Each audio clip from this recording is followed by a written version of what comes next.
శివాయ గురవే నమః. కనక యక్షిణి గురించి మీరు విన్నారా?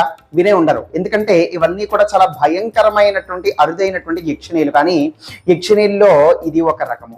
ఈ యొక్క కనక యక్షిణిని పూర్వనాటి కాలంలో అఘోర సాధువులు, నాగ సాధువులు, అలాగే కొంతమంది విద్వాంసులు, జ్యోతిష్యులు కూడా ఈ యొక్క కనక యక్షిణి సాధనని ఆచరించారు.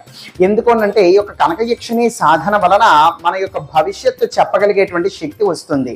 ఒక మనిషి ఈ విధంగా నడిచి వస్తున్నాడు అని అంటే ఈ నేటి కాలంలో కూడా నేను కూడా కొన్ని గమనించాను.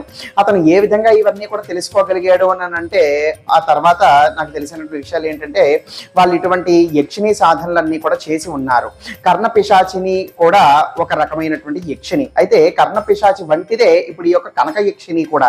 నేను ఇప్పుడు ఏదైతే మీకు చెప్తూ ఉన్నానో ఈ యొక్క సాధన చేసినటువంటి వాళ్ళు ఇప్పుడు మనం నడిచి వస్తున్నాము అని అంటే మనం చెప్పకపోయినా కూడా మన యొక్క పేరు చెప్పగలుగుతారు. మన యొక్క పేరుతోనే వాళ్ళు సంబోధిస్తారు. ఎప్పటి నుంచో మనతో పరిచయం ఉన్నట్టుగా మాట్లాడతారు. మన యొక్క జీవితంలో జరిగినటువంటి సంఘటనలు అన్నీ కూడా కళ్ళకి కట్టినట్టు వాళ్ళకి బాగా తెలిసినట్టు చెబుతారు. ఇవన్నీ కూడా ఏ విధంగా జరుగుతున్నాయి అంటే ఇటువంటి యక్షిణి సాధనల వల్లే. అయితే మీరు కూడా చేయొచ్చు, కానీ చాలా రిస్క్ తో కూడుకున్నటువంటి పని. చాలా అద్భుతమైన ప్రయోజనాలు దీనివల్ల ఉంటాయి. చాలా తొందరగా కూడా దీని యొక్క ఫలితాలు వస్తాయని చెప్పి చాలా మంది ఆశపడి ఇవి చేస్తున్నారు.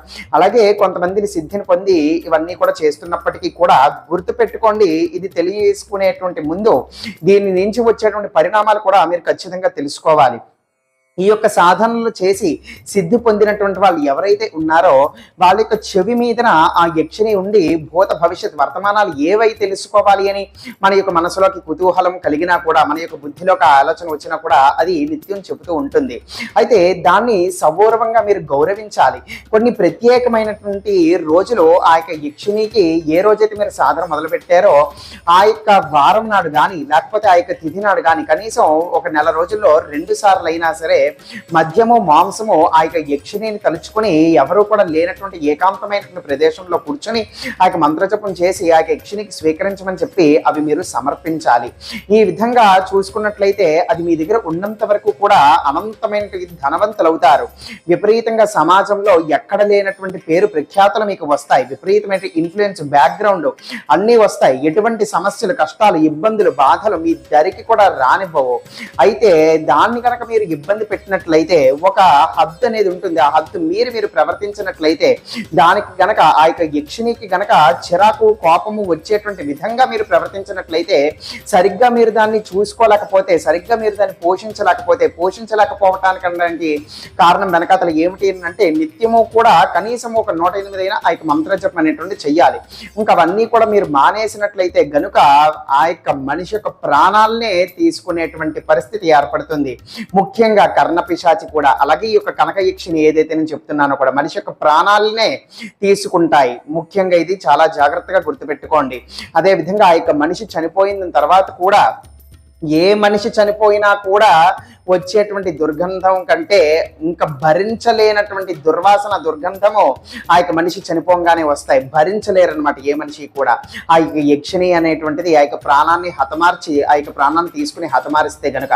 కాబట్టి చాలా ప్రమాదకరమైనటువంటి యక్షిణీలు. పూర్వనాటి కాలంలో ఈ యొక్క పద్ధతి అఘోరాలు, సాధువులు, అలాగే కొంతమంది పండితులు భవిష్యత్తుని చెప్పడానికి దీన్ని వాడేవారు.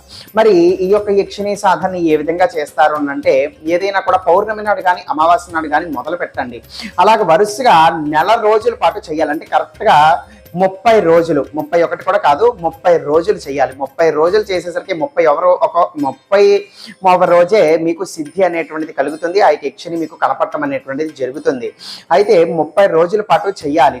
ప్రతిరోజు కూడా అర్ధరాత్రి 1 గంటకి మాత్రమే మీరు కూర్చొని చేయవలసి ఉంటుంది.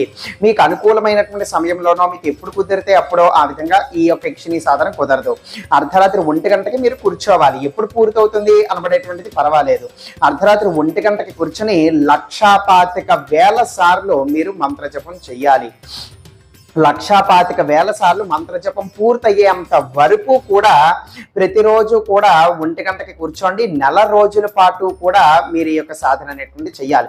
ఈ యొక్క నెల రోజుల్లో మీరు మొత్తంగా పూర్తి చేయవలసినటువంటి సంఖ్య 1,25,000. అయితే 1 గంటకి కూర్చున్న తర్వాత ఎంతసేపు చేస్తారో అనబడేటువంటిది మీ యొక్క శక్తిని బట్టి ఉంటుంది. అధమం అంటే ఒక గంటకి తక్కువ కాకుండా మాత్రం ఖచ్చితంగా చెయ్యండి. 1 గంట సేపు పాటు చెయ్యండి, తర్వాత మిగిలినది మళ్ళీ మరుసటి రోజు చేయండి. అలాగే లెక్క వేసుకోండి. నెల రోజుల్లో మీరు 1,25,000 సార్లు అయితే ఖచ్చితంగా పూర్తి చెయ్యాలి. అయితే 31వ రోజు ఆ యొక్క యక్షిని మీకు కనపడుతుంది, మీకు వశమవటం జరుగుతుంది. ఇంకా మీరు ఏం కోరితే అది, ఏం చెప్పితే అది, ఏమి అడిగితే అది వెంటనే తక్షణమే అది చేసుకోవస్తుంది. ప్రపంచంలో ఎక్కడ ఎవరి గురించి మీరు అడిగినా కూడా ఆవిడ వెళ్ళి ఆ యొక్క విషయం అంతా కూడా తెలుసుకొని పరిశీలించి తిరిగి వచ్చి మీ యొక్క చెవులో మీకు చెప్పడం అనేటువంటి జరుగుతుంది. ఎవరైతే ఈ యొక్క సాధన చేస్తారో ఆ యొక్క సాధకుడికి చెవుల మీదనే ఆ యక్షిని నివాసం ఉండటం అనేటువంటిది జరుగుతుంది. కాబట్టి ప్రతిరోజు అప్పటి నుంచి కనీసం 108 జపం చేయటము, అలాగే పౌర్ణమి అమావాస్య వచ్చాయి అని అంటే ఆ యొక్క మంత్రజపంతో పాటుగా మద్యం మాంసం కూడా ఆవిడికి పెట్టాలి. ఈ యక్షిని మీకు ప్రత్యక్షం అయినప్పుడు మెడ చుట్టూరా కూడా విపరీతమైన మాంసపు ముద్దలు ఉంటాయి. ఇవి ఆవిడికి అత్యంత ప్రీతికరం అన్నమాట. అసహించుకోకూడదు, చిరాక పడకూడదు, అలాగే ముఖ్యంగా భయపడకూడదు. భయపడితే వాటిని రప్పించారు కాబట్టి అవి మీ ప్రాణాలే తీసేసేయచ్చు.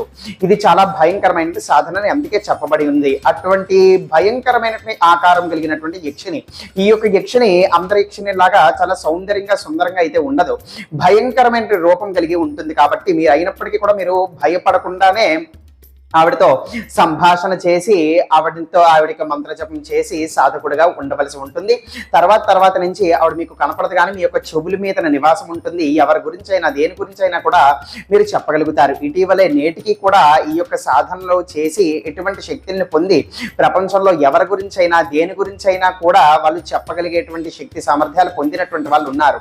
కానీ పద్ధతి ప్రకారంగా వాటిని పోషించి సంతృప్తి పరిస్తే మీకు అద్భుతమైన జీవితము భవిష్యత్తు అయితే కూడా ఖచ్చితంగా ఉంటాయి. కానీ ఇది చేయటానికి నేనైతే రికమెండ్ చేయను, ఎందుకంటే అత్యంత ప్రమాదకరమైనటువంటిది. ఈ యొక్క వీడియో వినటము అలాగే చేయాలి అని అనుకోవటము మీ యొక్క రిస్క్ మీదనే ఆధారపడి ఉంటుంది. ఇది కేవలం ఇన్ఫర్మేషన్ పర్పస్ గురించి మాత్రమే, జ్ఞానం గురించి మాత్రమే, తెలుసుకోవటం గురించి మాత్రమే ఈ యొక్క యక్షిని గురించి నేను చెప్తూ ఉన్నాను.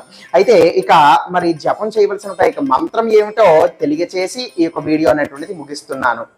ఓం హ్రీం కనక క్లీం యక్షిణీ నమః. ఓం హ్రూం కురు ఠః ఠః స్వాహ. ఓం క్లీం ఫట్ స్వాహ. మళ్ళీ చెబుతున్నాను వినండి. ఓం హ్రీం కనక క్లీం యక్షిణీ నమః. ఓం హ్రూం కురు ఠః ఠః స్వాహ. ఓం క్లీం ఫట్ స్వాహ. ఇది ఆ యొక్క మంత్రము.